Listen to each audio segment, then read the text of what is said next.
Ang programang ito ay rated SPG. Striktong patnubay at gabay ng magulang ang kailangan. Maaaring may masiselang tema, lengguwahe, karahasan, sexual, horror o droga na hindi angkop sa mga... po namin kayo sa presinto para makakuha po kami ng fingerprint sample. No!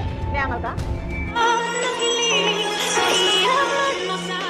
Magkasama nga itong si Moira at itong si Nerissa.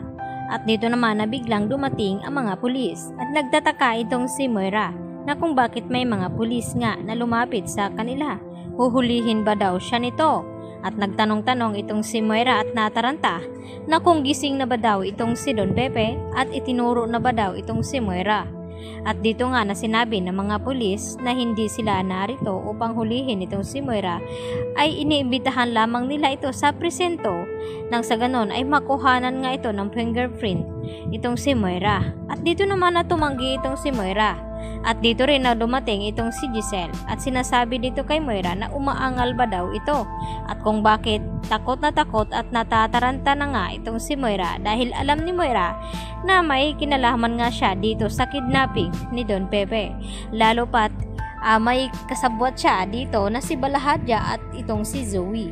At nakadagdag pa nga ang mga nakuha ng mga pulis na mga medical supplies dito sa hideout ni Balahadja. At wala namang ibang gagamit nito kundi itong si Zoe.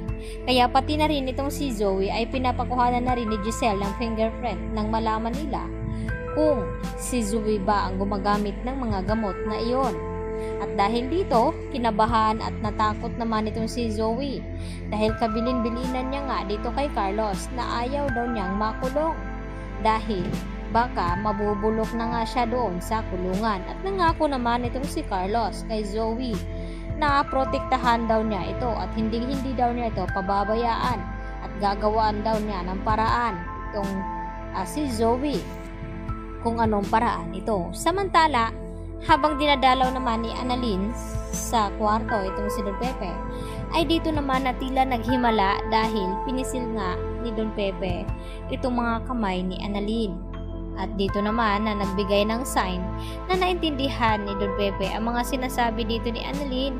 At dito nga napaiyak siya ng husto at tumingin dito kay Doc Lindon at tila hindi naman nasisiyahan sa ibinalita ni Annalyn itong si Doc Carlos dahil alam niya na kapag nagkamalay at nagising itong si Don Pepe ay malalaman na ng lahat ang tunay na sikreto na tinatago dito ni Carlos Benitez.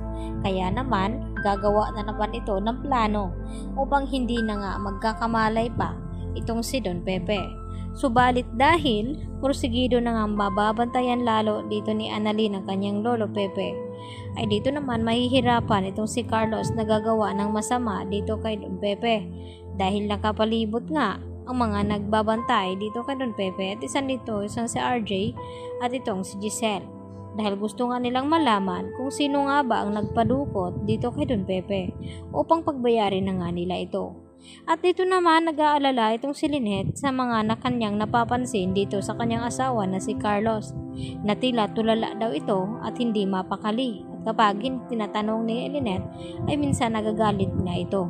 At dito nga napapansin ni Lynette na tila may malalim na iniisip itong si Carlos. At nagdadalawang isip naman itong si Lynette, tanungin ito baka magalit na naman sa kanya.